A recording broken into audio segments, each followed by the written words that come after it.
బృహస్పతి నుడివెను. శ్రీహరి శ్రీకృష్ణ భగవానుడు తన యోగమాయా ప్రభావమున దివ్య పురుష రూపమును ధరించి సృష్టి యొక్క సంకల్పమును చేసెను. అప్పుడు ఆ దివ్య విగ్రహము నుండి రజోగుణ ప్రధానుడైన బ్రహ్మదేవుడు, సత్వగుణ ముఖ్యుడైన విష్ణువు, తమోగుణ ప్రధానుడైన శివుడు ప్రకటితులైరి. పరమపురుషుడు ఆ ముగ్గురికిని క్రమముగా ఉత్పత్తి, పాలన, సంహార కార్యములను నెరపు అధికారములను ఇచ్చెను.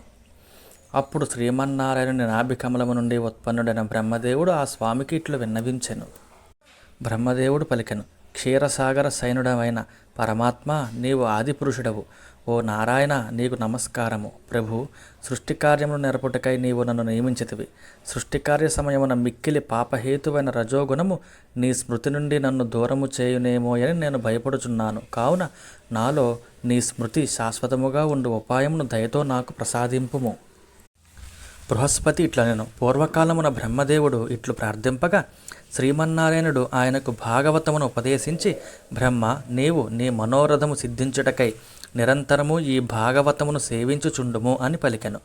భాగవత ఉపదేశమును పొందిన పిదప బ్రహ్మదేవుడు మిగుల ప్రసన్నుడై తనకు నిత్యము శ్రీకృష్ణ స్మృతి ప్రాప్తించుటకును సప్తావరణములు అంటే పృథివ్యాపస్తేజో వాయురాకాశములు అంటే పంచమహాభూతములు, అహంకార మహత్తత్వములు, శ్రీకృష్ణ స్మృతి ప్రాప్తించుటకును సప్తావరణములు తొలగుట కొరకును 7 దినములు శ్రీమద్భాగవతమును పారాయణము చేసెను. బ్రహ్మదేవుడు శ్రీమద్భాగవత యజ్ఞమును వరుసగా 7 దినములు విద్యుక్తముగా ఆచరించుట వలన ఆయన యొక్క మనోరథములన్నీయును పూర్తిగా నెరవేరెను. తత్ప్రభావమున సర్వదా అతడు భగవత్ స్మరణ చేయుచు సృష్టిని విస్తరింపజేసెను. అతడు అనేక పర్యాయములు సప్తాహ యజ్ఞమును అనుష్ఠించుచుండును. బ్రహ్మదేవుని వలనే విష్ణువు కూడా తన అభీష్ట కార్యసిద్ధి కొరకు ఆ పరమపురుషుని ప్రార్థించెను. ఎలయన ఆ పురుషోత్తముడు విష్ణువును ప్రజాపాలన కార్యమునందు నియమించియుండెను. విష్ణువు పలికెను. ప్రజానాం పాలనం దేవ కరిష్యామి యథోచితం ప్రవృత్యా చ నివృత్యా చ కర్మజ్ఞాన ప్రయోజనాత్. భావము: సర్వేశ్వర, నేను నీ ఆజ్ఞానుసారము కర్మజ్ఞాన యోగముల ప్రకారము ప్రవృత్తి నివృత్తుల ద్వారా యథోచితముగా ప్రజాపాలన చేయుదును. యదా యదైవ కాలేన ధర్మగ్లానిర్భవిష్యతి ధర్మం సంస్థాపయిష్యామి హ్యవతారై తదా తదా. భావము: కాలక్రమమున ధర్మమునకు హాని ఏర్పడినప్పుడు తగిన విధముగా అవతారములను దాల్చుచు మరల ధర్మమును స్థాపించుచుందును. శ్రీహరి: భోగేచ్ఛతో యజ్ఞములను ఆచరించు వారికి ఆయా యజ్ఞములకు అనుగుణమగు ఫలములను తప్పక ఇచ్చదను. అట్లే సంసార బంధముల నుండి విముక్తులు కాగోరి విరక్తులైన వారికి వారి ఇచ్ఛానుసారము 5 విధములకు ముక్తులను ప్రసాదింతును. మోక్షాపేక్షయూ లేని వారిని ఎట్లు పాలింపవలనో నాకు తెలియటలేదు. అంతేగాక నన్ను నా లక్ష్మీదేవిని గూర్చిన రక్షణోపాయములను తెలుపుము. విష్ణువు యొక్క ప్రార్థనను విన్న పిమ్మట ఆదిపురుషుడైన శ్రీకృష్ణుడు ఆయనకు కూడా శ్రీమద్భాగవతమును ఉపదేశించి, నీవు కూడా నీ మనోరథ సిద్ధి కొరకు శ్రీమద్భాగవత శాస్త్రమును సర్వదా పఠించుచుండుము అని పలికెను. తతో విష్ణు ప్రసన్నాత్మ పరమార్థక పాలనే సమర్థో భూత్రియా మాసి మాసి భాగవతం స్మరన్. భావము: ఆ ఉపదేశము వలన విష్ణువు యొక్క చిత్తము ప్రసన్నమయ్యెను. ఆయన లక్ష్మీదేవితో కూడి ప్రతిమాసమునందును భాగవతమును స్మరింపసాగాను. తత్ఫలితముగా ఆయనకు పరమార్థ సిద్ధి కలిగెను. జగత్పాలన సామర్థ్యము లభించెను. యదా విష్ణు స్వయం వక్త లక్ష్మీశ్చ శ్రవణే రత తదా భాగవతశ్రావో మాసేనైవ పునః పునః. భావము: విష్ణు భగవానుడు స్వయముగా శ్రీమద్భాగవతమును ప్రవచించుచున్నప్పుడు లక్ష్మీదేవి శ్రద్ధాధరములతో శ్రోతగా వినుచుండెడిది. అప్పుడు ప్రతి పర్యాయము శ్రీమద్భాగవత కథా ప్రవచనమునకు 1 మాసము కాలము పట్టుచుండెడిది. కానీ లక్ష్మీదేవి భాగవతమును స్వయముగా ప్రవచించుచున్నప్పుడు విష్ణు భగవానుడు శ్రోతయ్యి ఉండేవాడు. అప్పుడు భాగవత రసాస్వాదము కొరకు 2 మాసముల కాలము పట్టుచుండెడిది. ఆ సమయమునందలి కథ మిక్కిలి మనోజ్ఞమై ఒప్పుచుండెడిది. విష్ణువు జగత్ పరిపాలకుడు, కానీ లక్ష్మీదేవికి పాలనాభారము లేదు. ఆమె హాయిగా ప్రవచించుచుండెడిది. అందువలన ఆమె యొక్క ప్రవచనము మిగుల రసస్ఫోరకముగా ఉండెడిది. జగత్ సంహార కార్యమునకై నియోగింపబడిన శంకరుడును తన కార్య సామర్థ్య వృద్ధి కొరకై పరమపురుషుడైన శ్రీకృష్ణ భగవానుని ప్రార్థించెను. జై శ్రీహరి. శంకరుడు పలికెను, దేవదేవ ప్రభు, నాయందు నిత్య నైమిత్తిక ప్రాకృత సంహార శక్తులు గలవు, కానీ ఆత్యంతిక సంహార శక్తి నాయందు లేదు. అందువలన నాకు మిగులు విచారముగా ఉన్నది. నాలో గల ఈ లోపమును సవరింపవలసినదిగా నా ప్రార్థన. బృహస్పతి వచించెను. శివుని ప్రార్థనను ఆలకించి శ్రీమన్నారాయణుడు ఆయనకు కూడా శ్రీమద్భాగవతమును ఉపదేశించెను. అంతటా సదాశివుడు 1 సంవత్సరము పాటు పారాయణ క్రమముతో భాగవత కథామృతమును సేవించెను. దాని ప్రభావమున తమో గుణమును జయించి ప్రళయకాలమున ఆత్యంతిక సంహార శక్తిని పొందెను. జై శివయ్య. ఉద్ధవుడు నుడివెను, పరీక్షిని మహారాజా, శ్రీమద్భాగవత మహాత్మ్యమునకు సంబంధించిన ఈ ఆఖ్యాయికను నేను నా గురువైన బృహస్పతి నుండి వింటిని. ఆయన ద్వారా భాగవత ఉపదేశమును పొంది కృతజ్ఞతాపూర్వకముగా ఆయనకు ప్రణమిల్లి మిగులు ఆనందించితిని. అనంతరము నేను శ్రీ మహావిష్ణువునందు ఇంకనూ భక్తి తత్పరుడనై చక్కగా 1 మాసము పాటు శ్రీమద్భాగవత కథా సుధలను ఆస్వాదించితిని. అందువలననే నేను శ్రీకృష్ణ భగవానునకు ప్రియతమ మిత్రుడను అయితిని. అనంతరము ఆ ప్రభువు నన్ను గోకులమునందు తన ఎడ అత్యంత భక్తి నిరతి గల గోపికల సేవలయందు నియమించెను.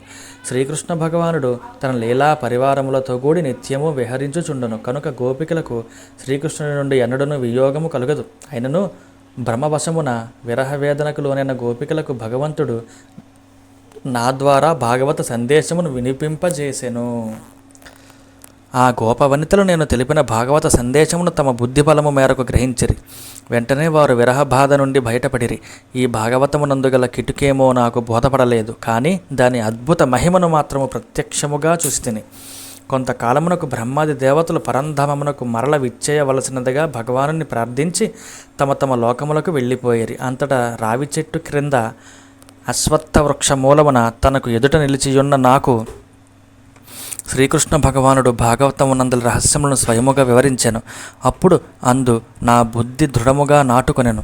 నేను బదరికాశ్రమమునందే ఉన్నప్పటికీ దాని ప్రభావము చేతనే ఇచట వ్రజభూమి యందలి లతా కుంజలముల యందు నివసించుచున్నాను. జై శ్రీహరి.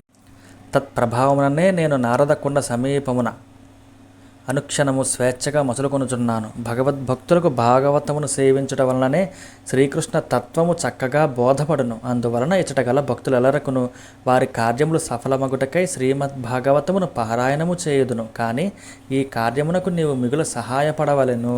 జై శ్రీహరి. సూతుడు వచించెను. ఉద్ధవుని పలుకులను వినిన పిమ్మట పరీక్షిత్తు ఆ మహాత్మునకు ప్రణమిల్లి ఇట్లనెను.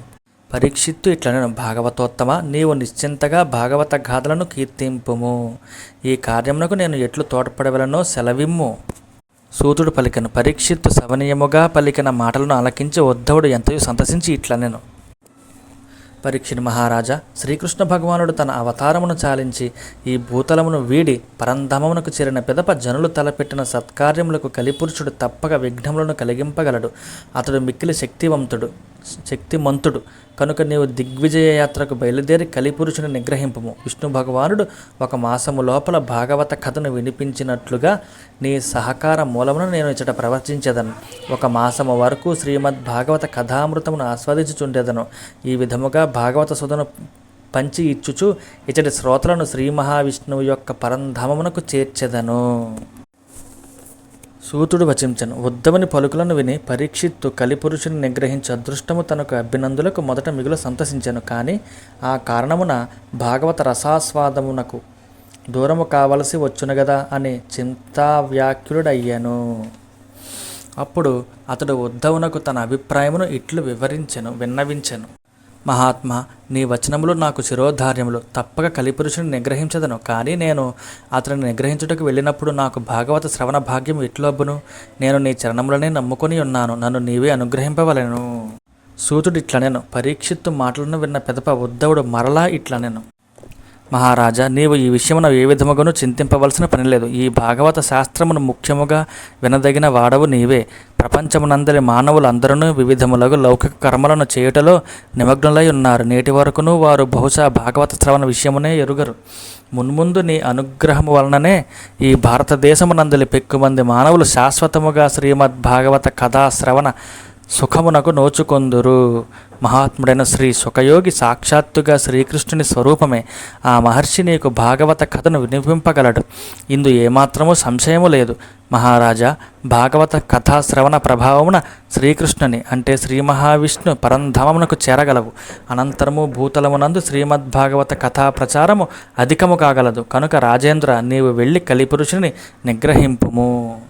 సూతుడు వచించెను. ఉద్ధవుడు ఇట్లు పలికిన పిమ్మట పరీక్షణ మహారాజు ఆయనకు ప్రదక్షిణ పూర్వకముగా నమస్కరించి దిగ్విజయ యాత్రకు బయలుదేరాను. అంతటా వజ్రనాభుడు రాజ్య పరిపాలనా భారమును తన పుత్రుడగు ప్రతిబాహువునకు అప్పగించెను. పిమ్మట అతడు భాగవతమును వినడి కోరికతో తన తల్లులతో కూడి అతడనే ఉండెను. అనంతరము ఉద్ధవుడు బృందావనమునందు గోవర్ధనగిరి సమీపమున 1 మాసము పాటు భాగవత కథా ప్రవచనమును గావించెను. భాగవత రసాస్వాదన ప్రవచన సమయమున భక్తులైన శ్రోతలందరికీ శ్రీకృష్ణ భగవానుని సచ్చిదానందమయ లీలలే అంతటను గోచరించెను. వారికి సర్వత్రా అంతటను శ్రీకృష్ణుడే సాక్షాత్కరించెను. అచటి వారు అందరూ తాము భగవంతుని స్వరూపమునందే నిలిచి ఉన్నట్లు చూచిరి. వజ్రనాభుడు కూడా శ్రీకృష్ణుని దక్షిణ పాద కమలమునందు తాను ఉన్నట్లు చూచెను. వారందరూ శ్రీకృష్ణ భగవానుని విరహ బాధ నుండి విముక్తులైరి. ఆ విధముగా వ్రజభూమి ఎంతయును శోభాయమానమై అలరారెను.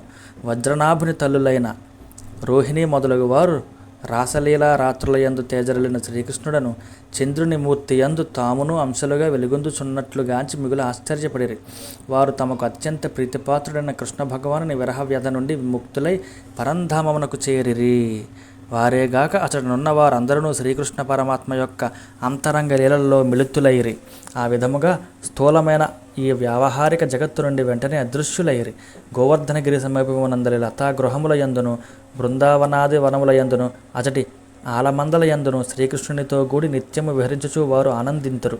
శ్రీకృష్ణ భక్తి తత్పరులైన వారికి మాత్రమే ఆ దివ్య దర్శనమబ్బును. జై శ్రీకృష్ణ పరమాత్మ. సూతుడు నుడివెను. భగవత్ ప్రాప్తికి సంబంధించిన ఈ వృత్తాంతమును విన్నవారికిని కీర్తించిన వారికిని దుఃఖములన్నయూ దూరమగును. మీదు మిక్కిలి వారికి భగవత్ ప్రాప్తియూ కలుగును. జై శ్రీమన్నారాయణ. శ్రీ వరలక్ష్మీమాత శ్రీ లక్ష్మీనారాయణ. గోవిందా గోవిందా.